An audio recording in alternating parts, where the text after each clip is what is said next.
I want to thank everybody. You know, last night, and a lot of you saw it on television, it was actually carried live, we had an amazing event, and a very sad event, and yet very beautiful.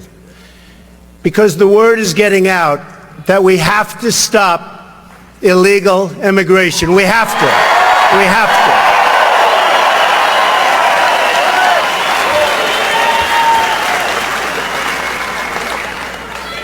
We have a situation that's absolutely out of control. We have incompetent politicians, not only the president.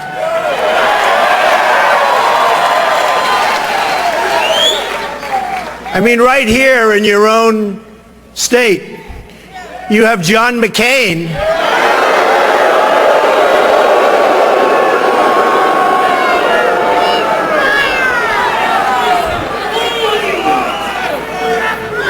I just hate to see when people don't have common sense, don't have an understanding of what's going on, or perhaps don't want to know. Maybe it's campaign contributions, maybe it's special interests, maybe it's lobbyists, but for some reason, some people don't get it, and I don't think they'll be in office much longer. I really mean that.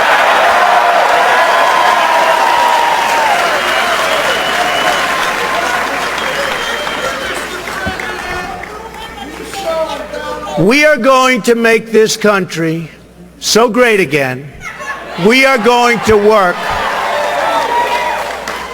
We are going to work so hard. And I will say this. When we had our event last night, I saw hardened veteran reporters who were crying. You had to see this. People that I've known for a long time, that I don't even like. They're not good people.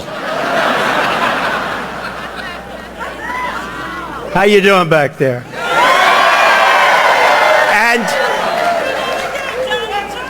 And one in particular, tears are streaming down his face, and I'm saying, I don't believe what I'm saying. I didn't think he had a tear in him. And some of the people that spoke were absolutely amazing. One, their child was killed by an illegal immigrant, shouldn't have been here. And this really began for me. It's very interesting because when I started and when they announced, don't forget, everybody said, he's never going to run, right? Then they said very strongly, you know, these are real knowledgeable people, they don't know anything. Then they said, he'll never file his FVC paper. Well, I filed that 2 weeks ago. They said, oh, wow. Well,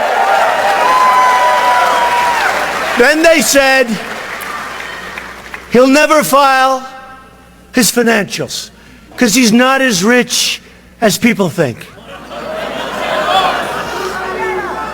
And they get filed during this week. And by the way, some of the other candidates will not be filing from what I hear, okay? And when they file, the number is actually much higher than anybody ever knew. And I'm not saying that to brag. I'm only saying that because that is the kind of thinking our country needs. We need thinking where trade deals with China, with Japan, with India, with everybody. We're getting ripped. We're being taken apart piece by piece, slowly. Slowly. China laughs at us. They laugh at our stupidity. They laugh at our incompetent politicians. They have geniuses negotiating for them. We have people that don't have a clue. They don't have a clue. Mexico, and by the way, officially, and I've only said this about 200 times, but it never gets reported. I love the Mexican people. I love the spirit of the Mexican people. I love them. Many, many people from Mexico, legal. They went in the old-fashioned way. They're legal. Many, many people from Mexico worked for me. And over the years, thousands of people, Hispanics, have worked for me. And many, many work for me now. But thousands. They're incredible people. By the way, nobody ever says that. Nobody ever says that. They always cut that out. And I'll go a step further. I respect Mexico greatly as a country. But the problem we have is that their leaders are much smarter, sharper, and more cunning than our leaders, and they're killing us at the border, and they're killing us in trade. They're killing us.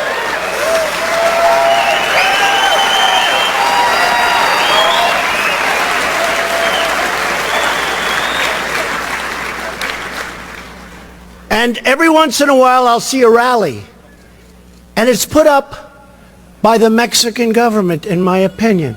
People come in, they're so perfect. They're like central casting. And you know how long the rallies last? Like about 12 minutes. They go home.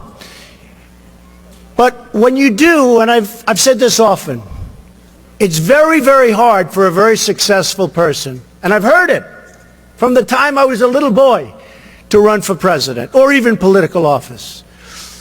And I find it, and I have headlines every day. ESPN drops Trump. A friend of mine in Paris called, "Oh, Don, it's too bad about ESPN." You know what they were doing? They rented my golf club for a day. They put up a big deposit. I took their deposit, and then I rented it to somebody else. I made two for the price of one. No, it's true.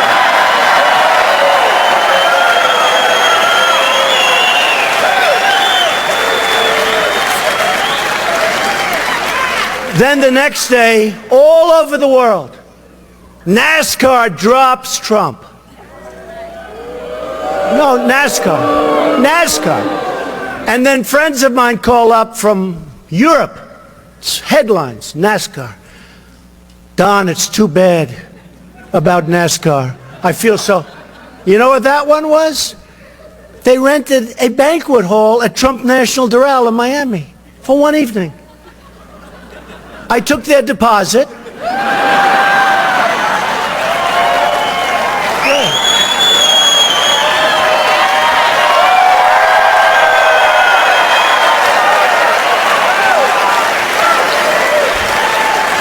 I took their deposit, and you know what? I just rented it for much more money than they were paying. So it's two for the price of one.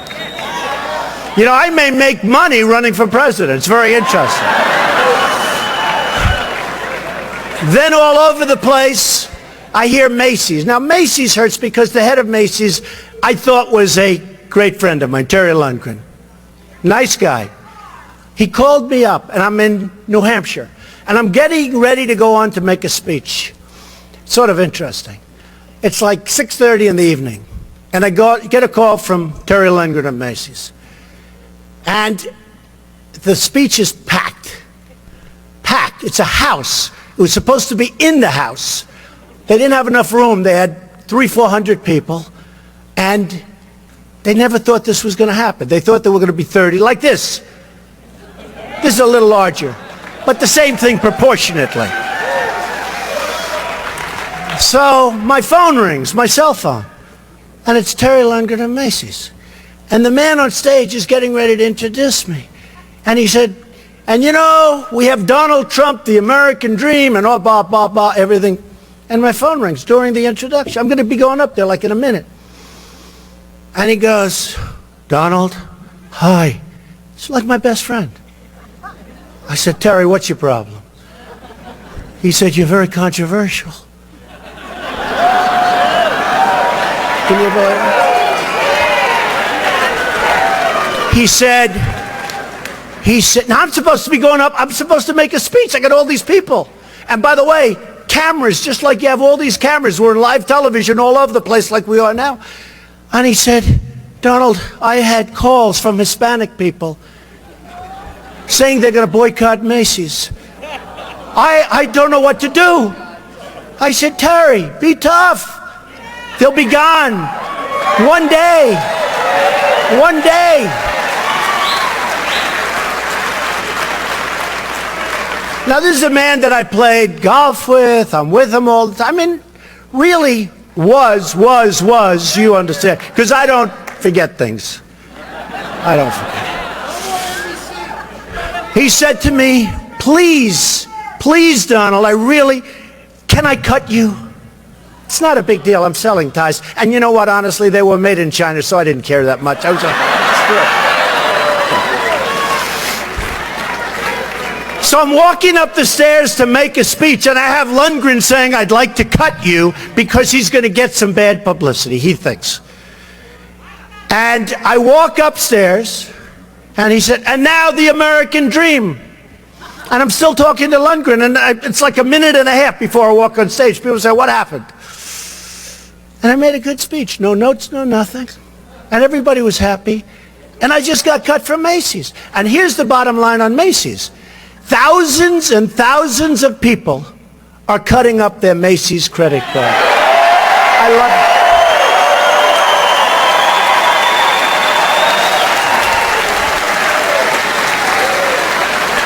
Thousands. Then I get a call from NBC. Now let me tell you about NBC. No, I gotta tell you. Hey, look, I love the people at NBC. We had a tremendous success with The Apprentice. And they renewed The Apprentice. See, I give up a lot. You're going to see how much money I made with The Apprentice come Wednesday or Thursday when I do my file. Seriously, it's very lucrative. You know, it's great when you have a big television show. It's like, you know, you're a movie star, you get a lot of money, right? Not that much, but a lot. But you're going to see very impressive numbers. So NBC calls me, we'd like to see you. Now, they don't care about inclusion. They were talking about inclusion. You know, they write the press release.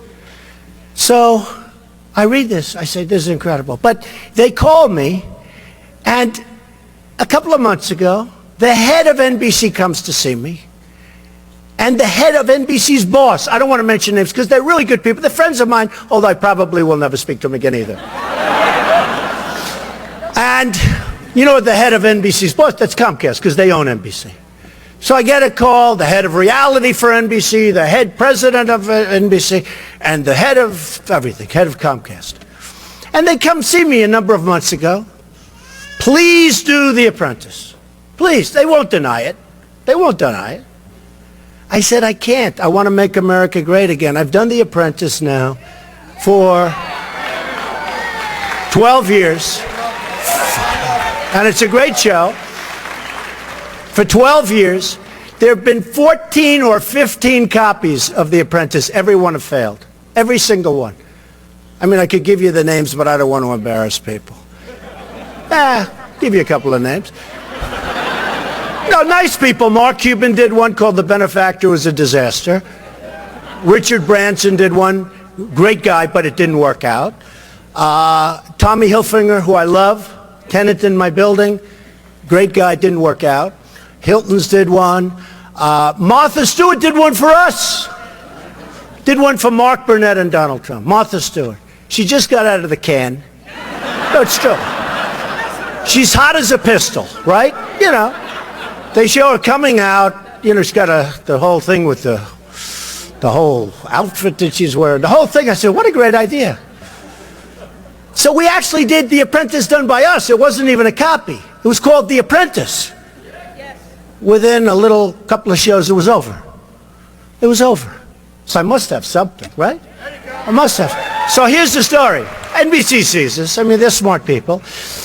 So NBC comes to my office, and they want me to do The Apprentice so badly. And what do? I say, I can't. I'm going to run for president. And I can't.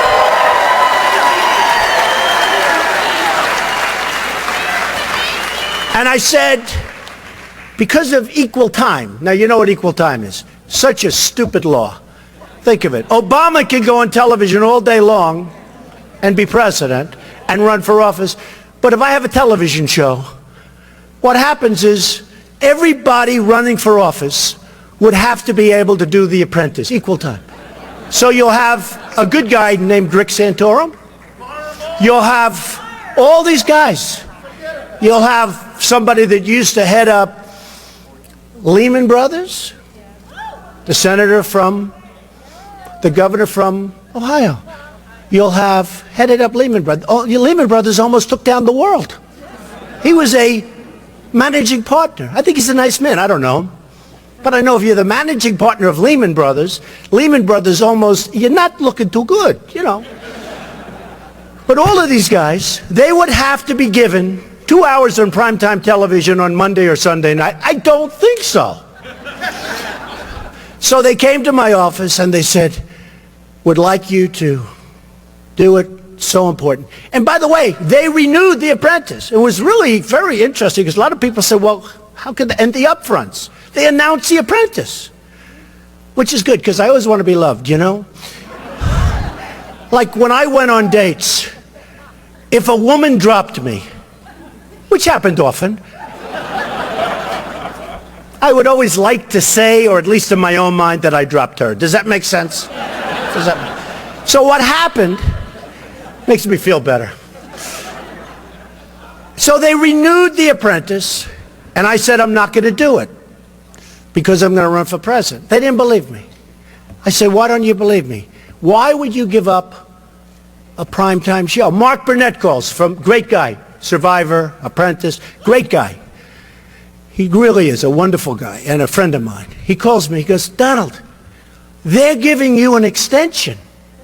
Nobody turns down an extension. He said, I've never heard of it before. I said, Mark, I'm going to run for president. Nobody believed me.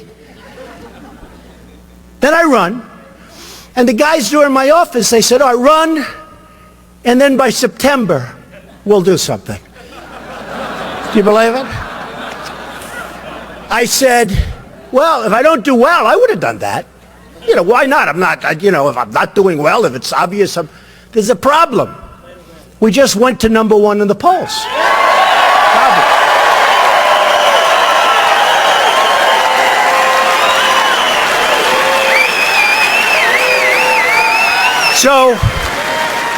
So NBC went nuts. They renewed the show and they don't have their star.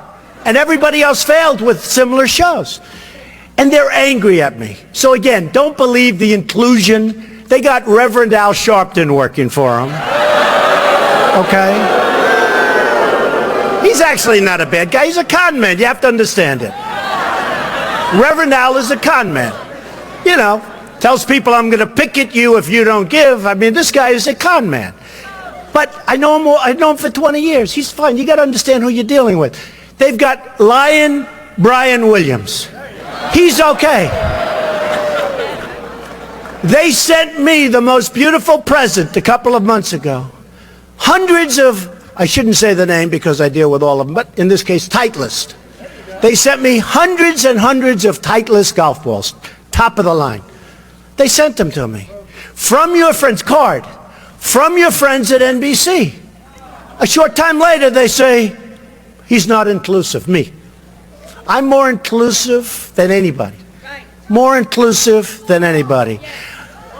I then get a call, Univision. Now Univision controls, and by the way, believe me, Univision has a certain power. Now I didn't know much about Univision. I thought they were very wealthy.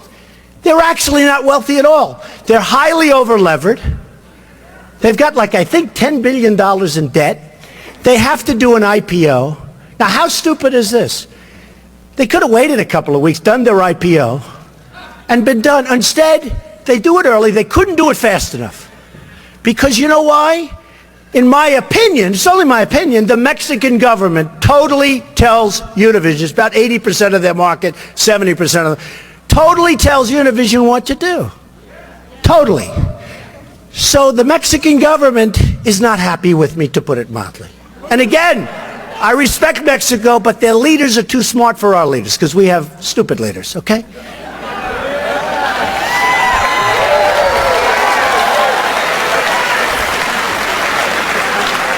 And I'll tell you, just between you and I, just between this little bit of a group, thank you very much.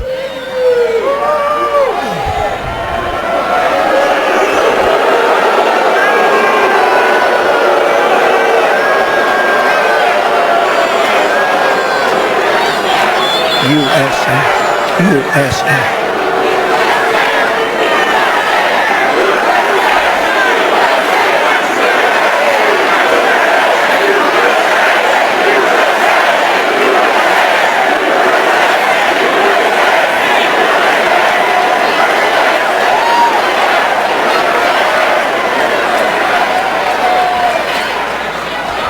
So the Mexican government does not care about the border nearly as much as they care about the bad trade deals that the United States is making with Mexico.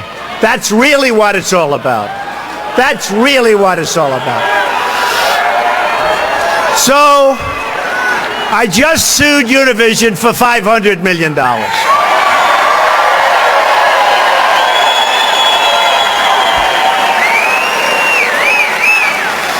With all of that being said, we have to be strong. We have to take our country back. We have to run the country properly.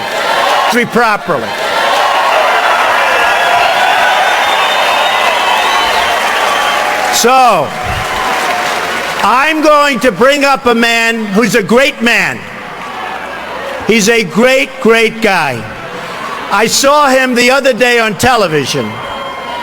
Don't worry, it's okay. You can shout.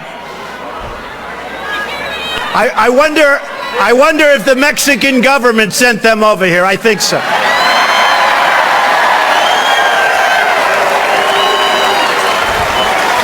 Because I'm telling you, I tell about the bad deals that this country's making. Mexico, I respect the country. They're taking our jobs. They're taking our manufacturing. They're taking our money. They're taking everything, and they're killing us on the border. And Mexico does not like it. So remember this. Don't worry, we'll take our country back very soon. Very soon.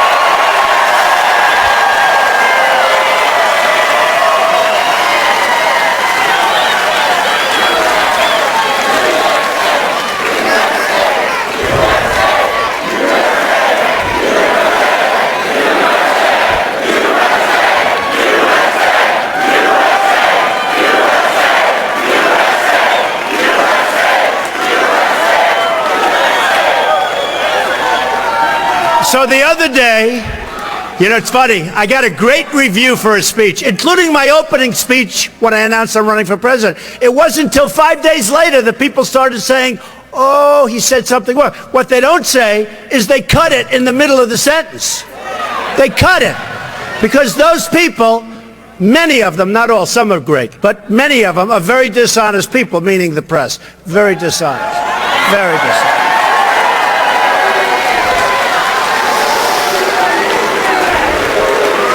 I'll give you one quick example because I want to bring somebody up for a second who's fantastic. But I'll give you one quick example. I say, and it's fairly standard because I believe it strongly, the American dream is dead, but I'm going to make it bigger and stronger and better than ever before. Right? Right? So, and I say it usually once during a speech. Every once in a while I won't. You know, I don't use teleprompters like the president. I speak from the heart.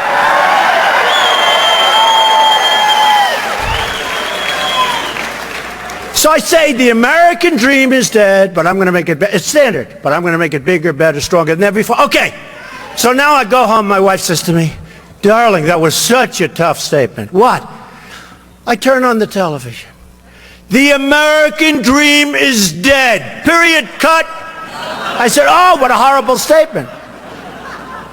They are so dishonest. They are so dishonest. You know, what I usually do, because if you really love this country, you have a very, very hard time convincing people that what you're doing is right. And that you're really smart. And like a lot of us are really smart. I'm really smart. Went to the Wharton School of Finance. Even then, a long time ago, like the hardest or one of the hardest schools to get into. Did well at the school. Came out, made a fortune. Wrote a book called The Art of the Deal. Did everybody read The Art of the Deal? They say the #1 selling business book of all time, which I agree, but I'll say one of them because if I'm slightly off by 2 copies, they'll say, oh, Trump exaggerated. But I think is the most, was #1 bestseller. Wrote many bestsellers, many, I think 12. So did a lot of things. But The Art of the Deal was like the #1 selling business book of all time. Great. Then I do The Apprentice, became this tremendous hit. NBC was desperate to have it. Forget it. Now they can put somebody else on. Let's see how long it lasts. Okay. So ready? And then I hear like, Donald Trump doesn't deserve to be on the same stage with some failed senator, failed governor, or something. It's sort of amazing, isn't it? Isn't it amazing? And the poll just came out, and I'm tied with Jeb Bush. And I said, oh, that's too bad. How can I be tied with this guy? He's terrible. He's terrible. He's weak on immigration. Do you know the sanctuary cities? Do you know he had 5 of them in Florida while he was governor? Can you believe this? I didn't know that. 5 of them. He's totally in favor of Common Core, meaning your children in Phoenix, and other places are going to be educated by bureaucrats from Washington, who for the most part just want to pick up a check. Give me a break. And he's in favor. I don't see him as a factor, and I know it's the Bush name, which, you know, got us into lots of work. I mean, in all fairness, not the greatest. But Jeb Bush, I don't get it. So when they said, Mr. Trump, you're in first place. Oh, that's good. You're tied with Jeb Bush. I said, that's not good. How could I be tied with this guy? But I'll tell you what. I'm going to bring up a man to say just a few words. His son was viciously and violently shot by an illegal immigrant. His son was a star athlete, a star student. He applied to Stanford and many great colleges. He could have gone anywhere. And I met Jamil on television about a week ago. I see this guy, he's mentioning my name. I say, oh no, not again, because I figure he's killing me like everybody else, right? My wife said, no, I think he's saying some really good things. I said, I doubt it. You know, they're hitting me left, right. I said, I doubt it. I turn it up. And he said, the only man that's sticking up for us is Donald Trump. I said, wow.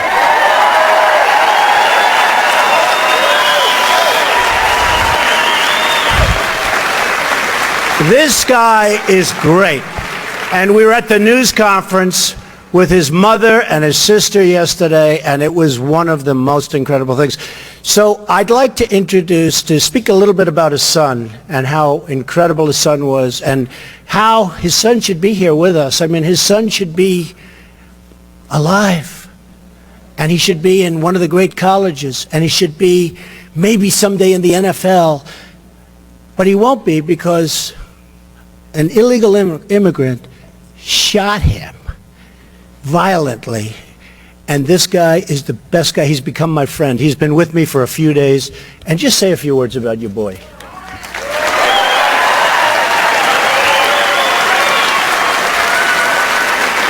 Thank you. Yeah, my name is Jamil Shaw. My son was named Jamil Shaw II.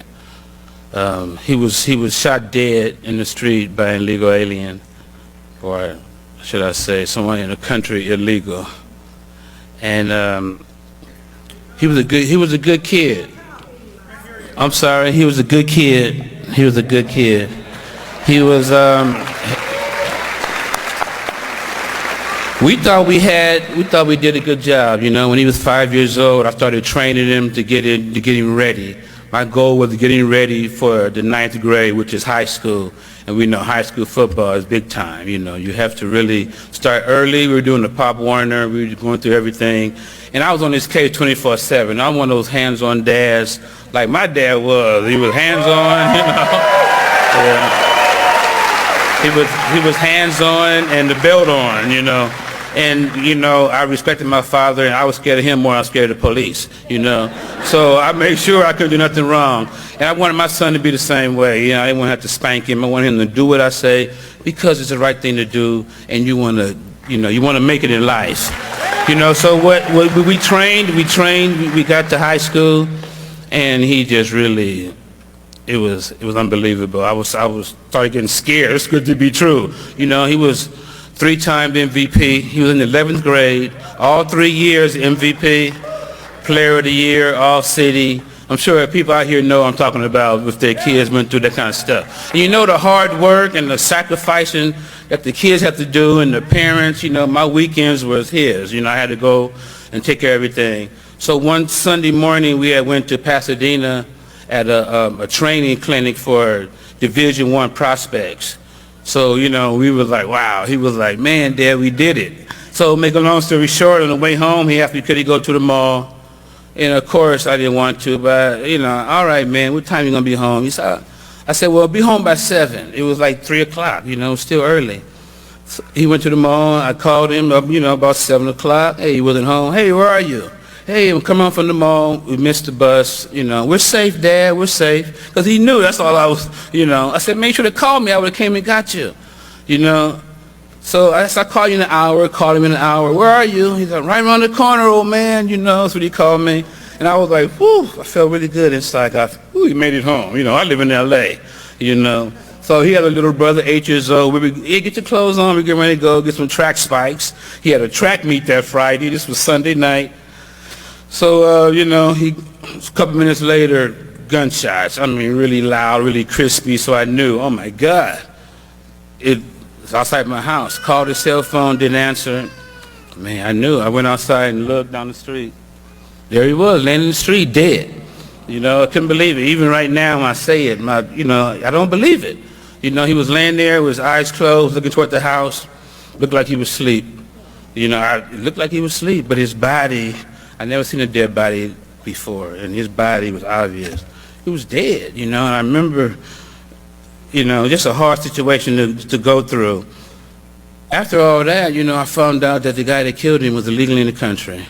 Come on, you know, I thought somebody black did it. You know, I just really felt somebody black when I thought that. I wasn't even thinking like that. Found out the guy was on his 3rd gun charge. Now you have somebody illegally in the country on their 3rd gun charge. He's been arrested 3 times already. He's in jail again. Assault with a deadly weapon, battery on a peace officer. They gave him 8 months in the county jail. 8 months. Lit him out 4 months early. Now this was 18th Street gang member in the gang database. You know, he's been arrested twice for gun charges, stabbed people, put schools on lockdown. It was just really violent, you know. And these were the ones that Obama said they wanted. The violent ones, the gangbangers, the ones with guns.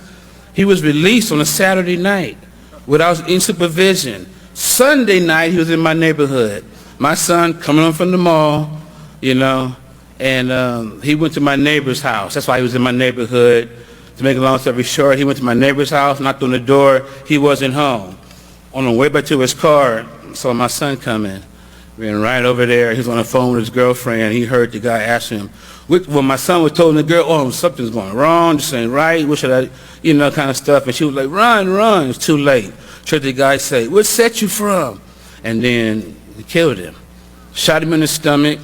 You know, one of the neighbors saw it, shot him in the stomach with a .45. So you can imagine, a .45, 17-year-old kid, shot him in the stomach while he was on the ground. According to the coroner, he had his hands up like this, and he shot him through his hand. They thought he had three gunshots because his hand was really badly damaged, bullet wound in his stomach and one in his head.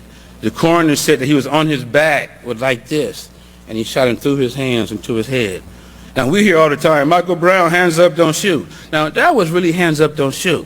I'm sure he wasn't saying anything because he just had a bullet wound in his stomach, but you could imagine your child. I tell people all the time when they protest me or they protest Mr. Trump, what you have to do is soul search. Put yourself in my shoes. Think about your child laying in the street dead. your mother, your wife, your father, anybody, you know. We're not designed for that, you know. Didn't find out someone illegally in the country did it. So when I found out, you know, I'm going to move on to Donald Trump. I found out when Donald Trump was running for office, I watched it because, you know, everybody likes Donald Trump. You know, if it not nothing to do with the presidency, you want to see what he got to say, you know. So I looked and I saw what he was saying, and he was talking about saving the country. People, my friends were calling me, liberal friends calling me, turn the TV on, Donald Trump is talking about helping America. You know, I turned on and I saw when I saw it, I was so happy. For the first time in 7 years, I felt hope, real hope, you know. Yeah, I felt real change, you know. And one thing Donald Trump showed me when he came out aggressively like he did is that he can weather the storm, you know. We need somebody that can weather the storm. No one else can lose that kind of money and still be able to do what they got to do. You know what I mean? You know, I tell people all the time, the only difference between me and Donald Trump is that he doesn't care what's going on because he has the resources. I don't care. I don't have nothing. I have nothing to lose. You know what I mean? So it's like a team. You know, they can't stop us. You know, and we really got to get him in here. He loves America.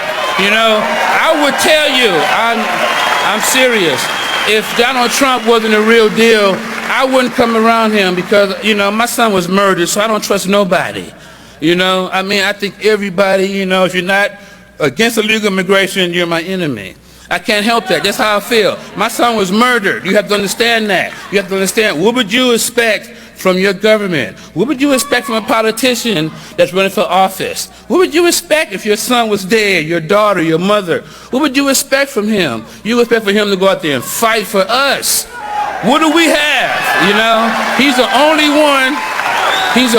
one that's talking about saving our country. All the Republicans, we were going to be bamboozled. Donald Trump exposed them all because they were all going to say, we're going to save the border and we're going to save, and they wouldn't have did nothing. Because now they're after him. So what were they going to do for us? Nothing. We have to trust Donald Trump the way you trust your mom and your dad when you was growing up. You don't have to believe everything they believe. You don't have to do whatever they say, but you have to trust them. That's your mom, that's your dad, it's somebody you have to believe in. And I can always say, when people don't want to hear what I have to say, ask yourself, what would you do if somebody killed your kids?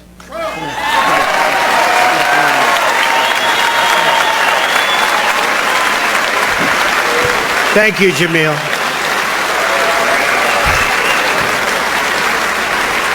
So, amazing story. By the way, Jamil's sister's here too, and she told me the story that when Jamil saw the boy laying on the sidewalk dead, this incredible young man with such a future, Jamil laid down on the sidewalk and started pounding the sidewalk with his hand and badly damaged his hand, badly. He couldn't understand it. He couldn't believe it. Just an amazing guy. I mean, just an amazing guy. And he wasn't being heard. He wasn't being heard. And the only reason I heard him is because he was talking on a show and he was mentioning how badly they've all been treated. And then you have in San Francisco a beautiful young woman, Kate, and killed by somebody that just pleaded innocent. First pleaded guilty. Now he has a good lawyer. And went into court and pleaded innocent. And they'll be playing around with him for about 15 years in court. And probably he'll get off too. It's a horrible thing that's going on with our country. And these are two people that should be alive. And these are people that shouldn't have been in this country. They flow in like water. And I love legal immigration. I love it. I love it. I think it's great.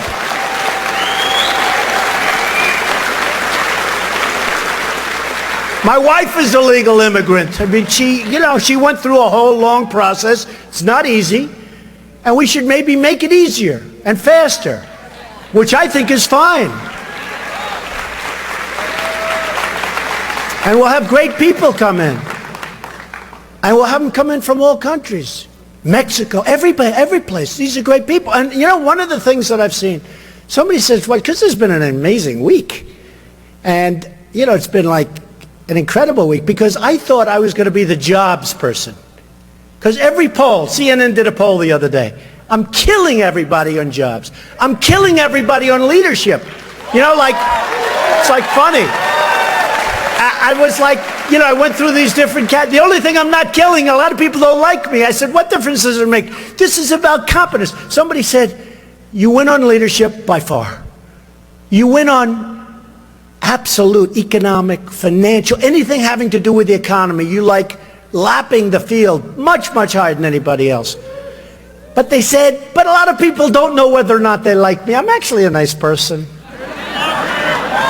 But I actually said, if I'm winning in these categories, why are we even going through primaries? Hillary Clinton's going to be a horrible president. It's horrible. If she even wins her own primary, which I don't know. And by the way, just so you understand, even the press will say, this crowd today blows away anything that Bernie Sanders has had. That I can tell you. But if you think about it, Hillary Clinton was the worst Secretary of State in the history of our country. The worst. The world blew up around her. Our enemies are a disaster. Our friends, and they hate us more. Our friends are all gone. They're all gone. They're all sort of like, we don't get along with anybody. Everybody's ripping us off. Whether it's Russia or China. You know what we've done? For 20 years I've heard the worst thing that could happen would be if Russia and China start uniting.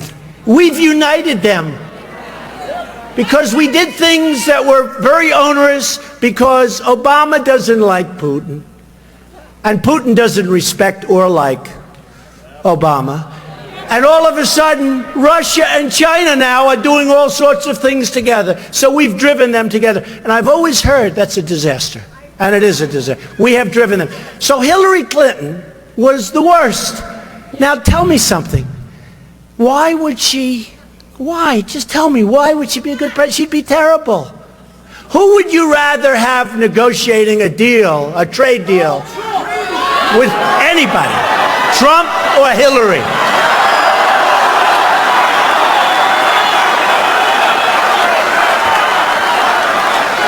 Well, we have to get there first. So, who would you rather have negotiating a really good deal with? Mexico, China, Japan, Trump, or Jeb Bush?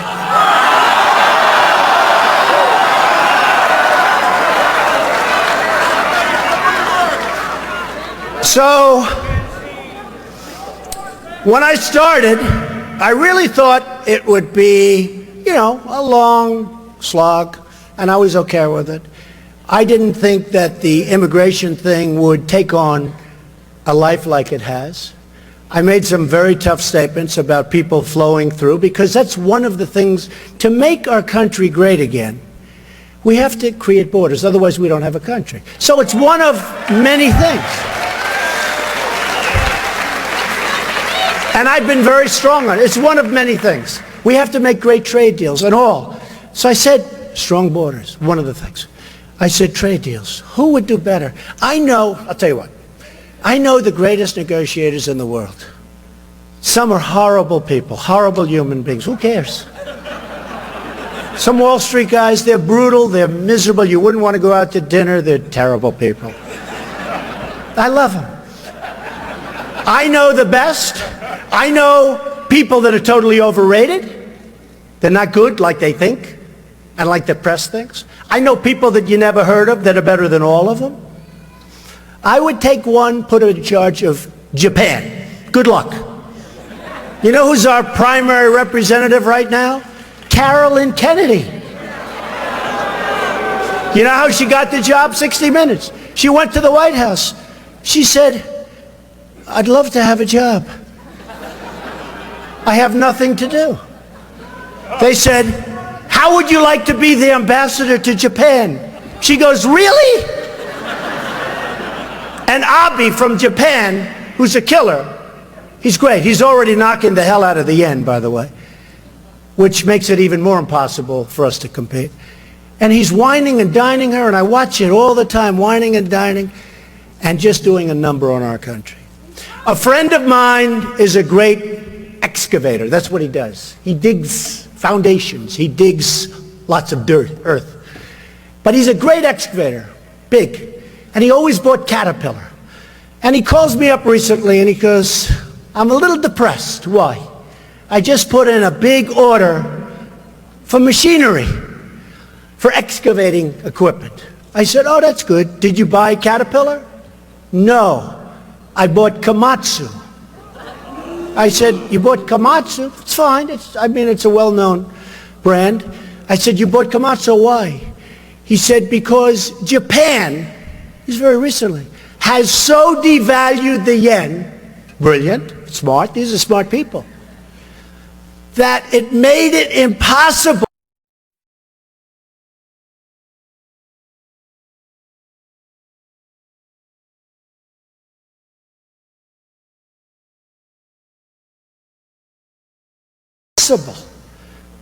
So he ordered Komatsu instead of Caterpillar. This is happening all over the place. Today, in the Wall Street Journal, big story, Ford going to build tremendous plants all over the place overseas. Ford, by the way, speaking of Mexico, again, I respect them. I wish we had smart people. Ford is building a $2.5 billion plant. Who ever heard of this? $1 billion plant. $2.5 billion in Mexico. Now, here's the story. Now think of it.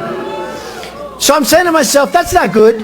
And in addition to that, in Tennessee, a big plant, $1.2 billion, was going to be built in Tennessee. Wall Street Journal. And all of a sudden, the last moment, they decide to go to Mexico. It's going to be built now in Mexico by a big German car company. And Tennessee is great. And the people were great. They all thought they had it. And at the last moment, it goes to Mexico. So I said to myself, wow, $2.5 billion.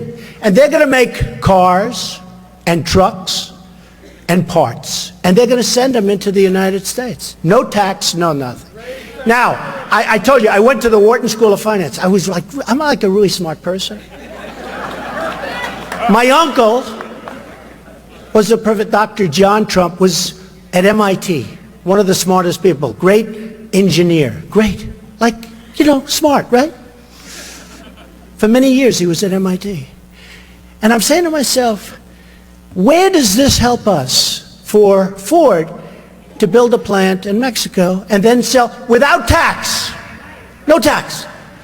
All it means is one thing, that we don't build a plant in the United States, whether it's in Phoenix or anywhere, because it's being built in Mexico. You're right. That one I like. So I said to myself, okay, Jeb Bush is president, and he knows it's the wrong thing. Right now we have Obama. He won't call. He doesn't even call to get our hostages back from Iran. Here we are in the middle of a deal, and he doesn't call about that. One sentence, I'd say, you got to, before we start, get those people back. Used to be 3, now it's 4. Get those people. They'd be back the next hour. You need the right messenger. The Iran deal is a disaster. The Iran deal is a disaster. They're begging. Our chief negotiator at 73 is in a bicycle race. He falls and breaks his leg. This is the mentality we have. So I said, what would Jeb Bush do to get... You're right, Benghazi, another Benghazi. You hear our politicians, John McCain, 2 days, oh, Benghazi, you don't hear about it anymore. Hillary Clinton with emails, all the emails, 2 days. I'm more disappointed in the Republicans in many ways. They talk and talk and talk.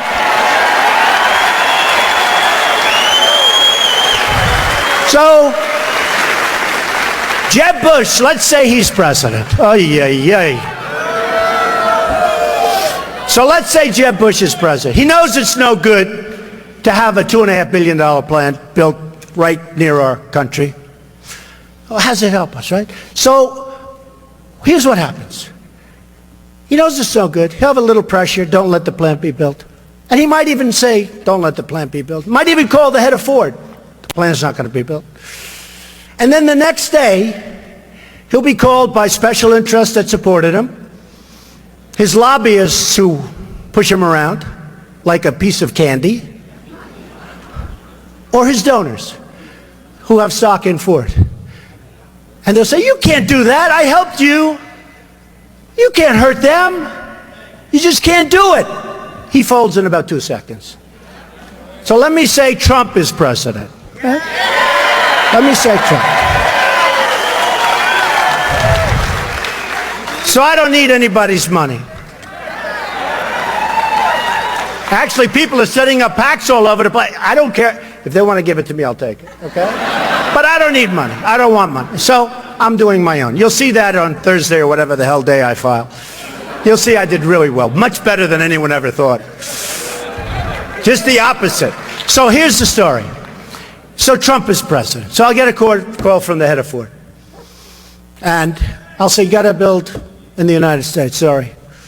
They'll say, but Mr. President, really, we don't want to. I said, here's the story.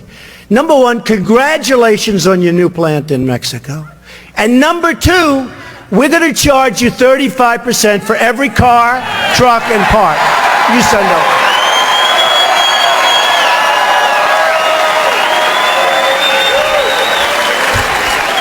And here's what would happen. Here's what would happen. Now, this isn't like 99% sure. This is 100%. In fact, you know the negotiators, the killers that I told you about, these bad people? I wouldn't even bother calling them because this is too easy. I can just do this like, with a couple of phone calls.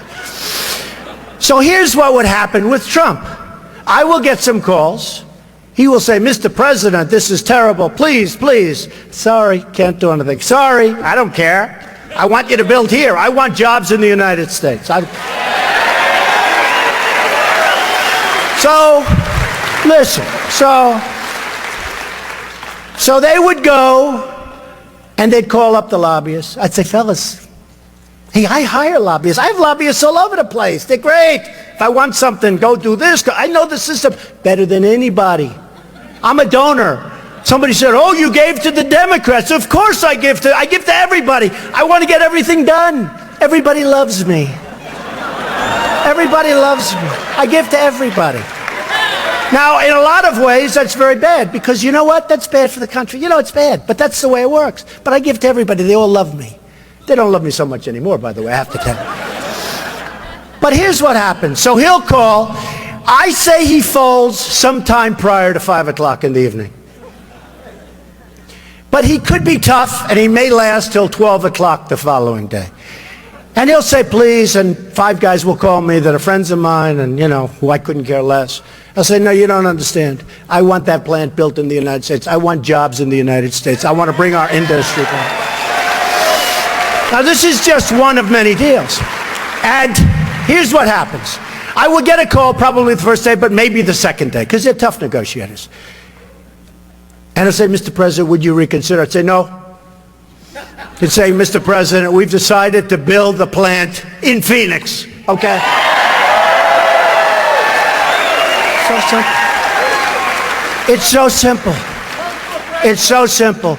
We have totally incompetent people. Now, some people say they're bad people. I don't think they're that smart to be bad people. I just think, honestly, a lot of people get angry when I say, I don't think they're bad. I think they're stupid. I think they're incompetent.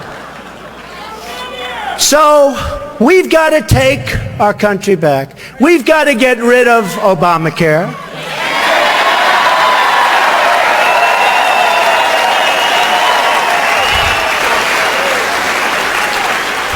We've got to repeal it and replace it with something good. And we have to take care. You know, I know this doesn't sound very conservative. We got to take care of everybody, not just the people up here. We got to take care of everybody.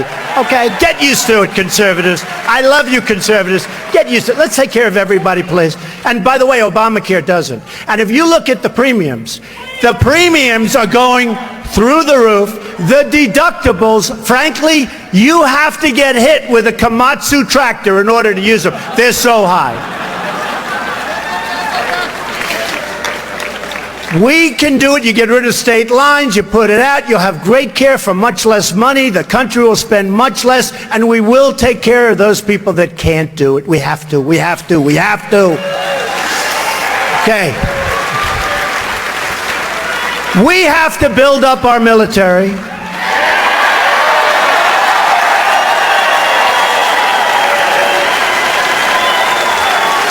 I'm in the real estate business, as many of you have heard. You'll see that in a couple of days, by the way. I'm in the real estate, and all the time I get listings. A base is for sale, a naval base, a army base, a marine. They're always, I said, how many bases are there? All the time I'm getting these listings for bases. I said, what are we doing? We are hated throughout the world. China is building in the South China Sea. Islands. We can't do that because we would not be able to get an environmental impact statement. Can you believe? We'd go through 25 years of being sued by the environmentalists. And by the way, I hate to say this, I've been given many, many environmental awards. I get a lot of environmental awards. But we have to take back the heart of our country. We have to do something special. We have to bring back, and let me tell you, in bringing back our military, we have to do something else. We have to take care of our veterans, because our veterans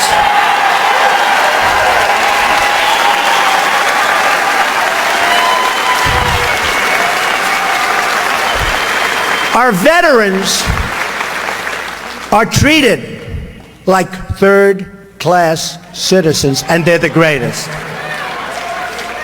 Now, if you remember a few days ago, Bush was asked the simplest question: was Iraq a good thing or a bad thing? He couldn't give an answer. Took him 5 days before he said it was bad. Now think of this, 5 days. How can you have a guy like that negotiating for 5 days? It took him. And finally he said it was bad. Okay, could have done it like in the first 3 seconds. But it took him 5 days. And if you think about it, we spent $2 trillion, lost thousands of lives, thousands. We have wounded warriors who I love all over the place. All over. They're amazing, I mean, amazing people. So we have wounded warriors all over. We got nothing. And today, Iraq is meeting with Iran to do some kind of a merger. So in 2004, in Reuters, anybody from Reuters back there? I'm sure they are. There's an article in July of 2004. Trump said, don't invade Iraq. Now, I am more for the military, and I am the most militaristic person in this room. I would have a military that's so strong that we would never have to use it, because people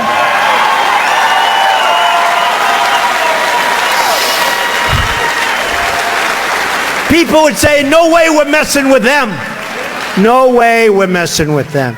And I'd get along with Putin, and I'd get along with China. You know, China, largest bank in the world, is in China.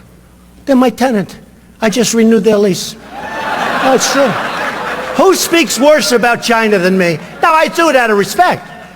But China, they just renewed their lease. We would never move to a building other than your building. They love it. But it's called respect. It's called respect. They respect smart things, smart people, smart deals. They have no respect for our country. So with Bush, if you people go with Bush, you're going to lose. I'll tell you one other thing, and we're going to wrap it up now, but I'll tell you something, and this will be surprising to a lot of people. Thousands and thousands of people worked for me, tens of thousands. I've given tens of thousands. I've taken care of education for families. I've taken care of health care at the highest level. I don't even have to worry about Obamacare because my people do better. My people got lucky, but I got lucky too. They're great people. Great people. But ISIS will be in such trouble.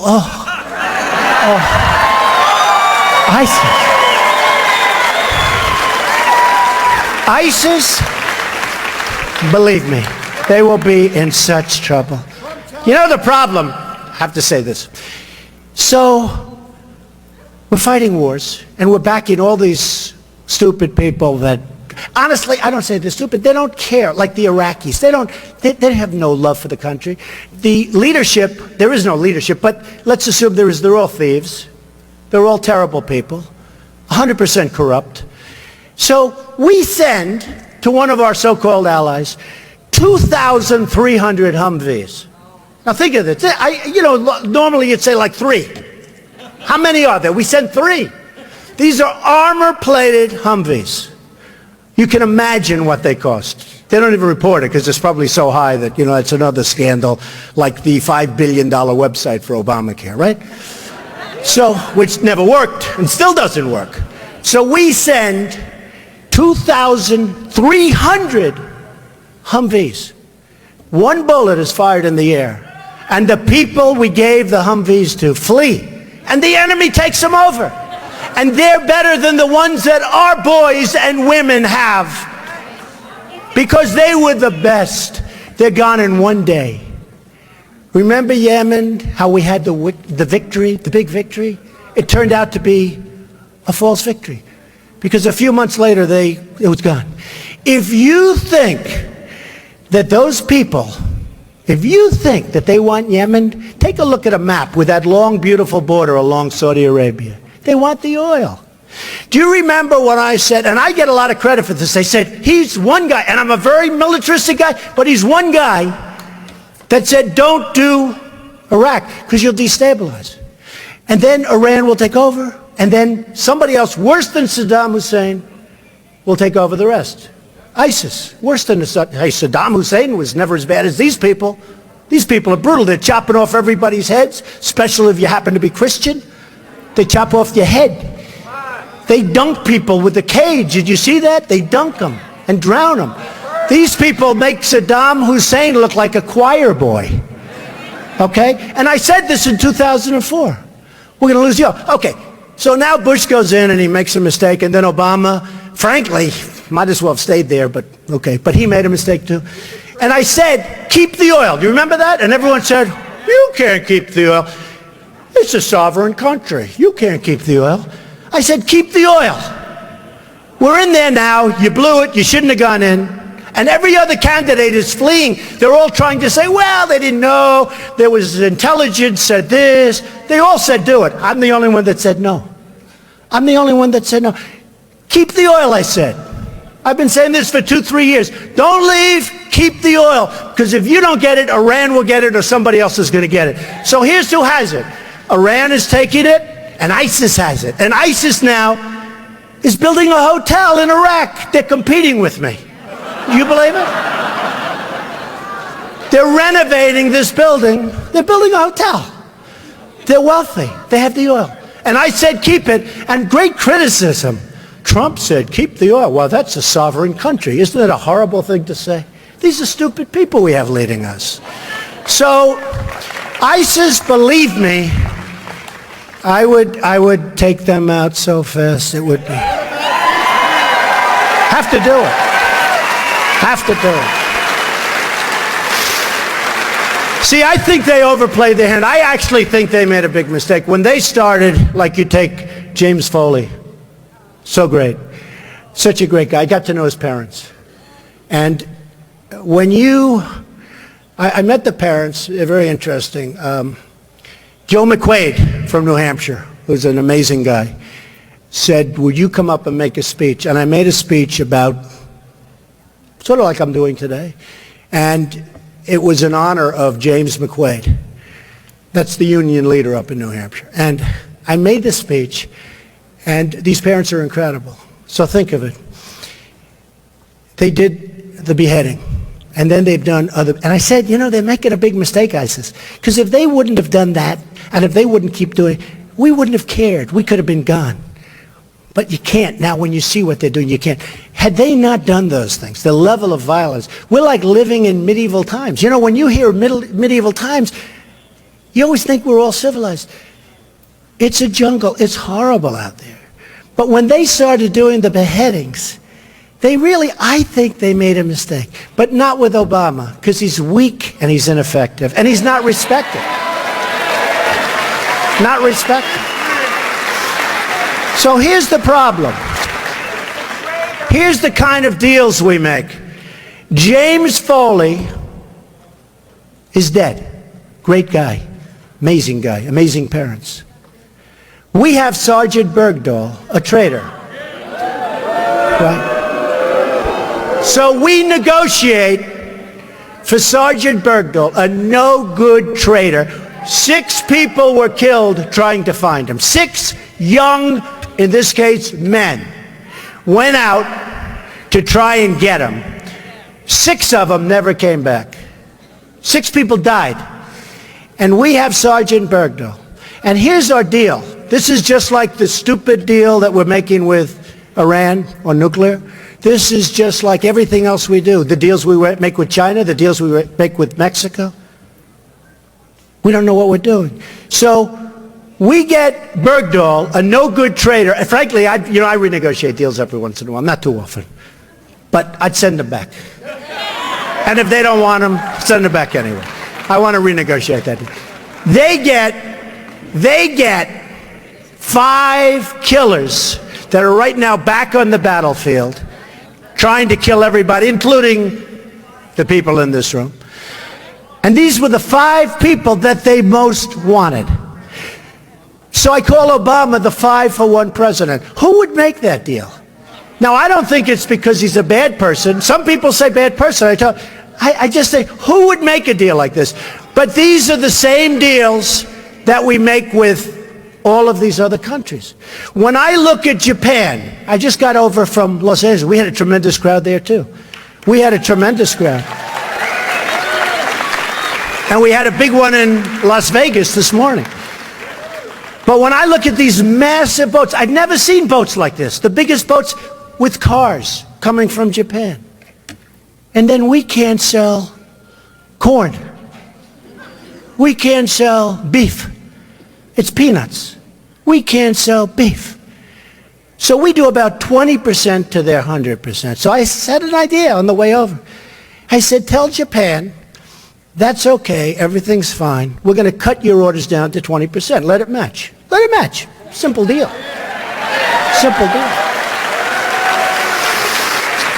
And I had another idea that's also very simple. When Mexico, and you remember, when Fidel Castro took over, he opened his prisons and he sent everybody over to the United States. And we accepted them. And it was hell. But we didn't send them back, we accepted them. In a much, much, much more sophisticated way, Mexico's doing that to us.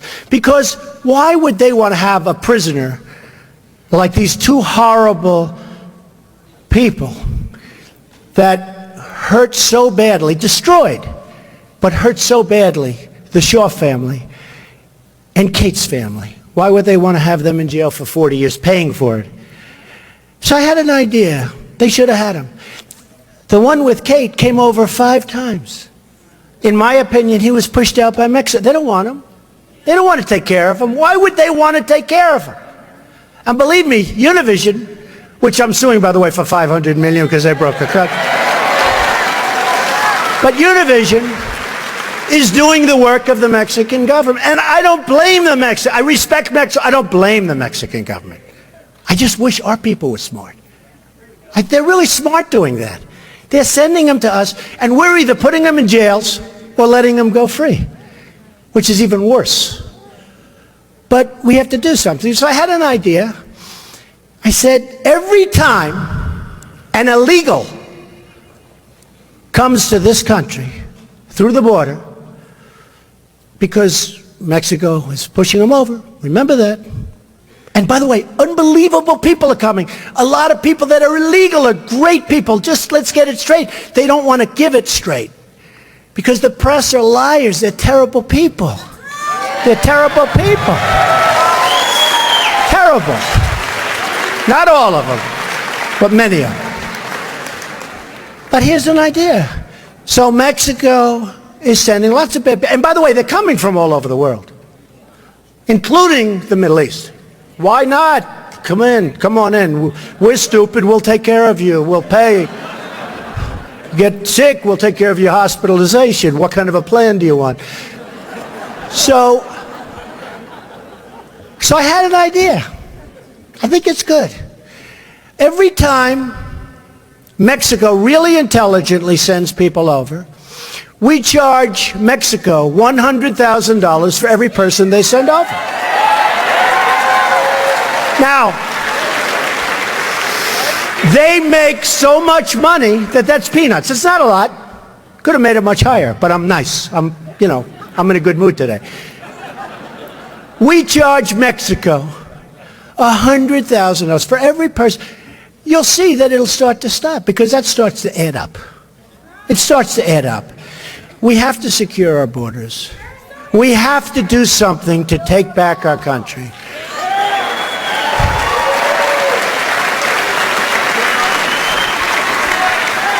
I mean, don't kid yourself, folks. What took place today, even by the dishonest press, what took place today is being seen all over the world.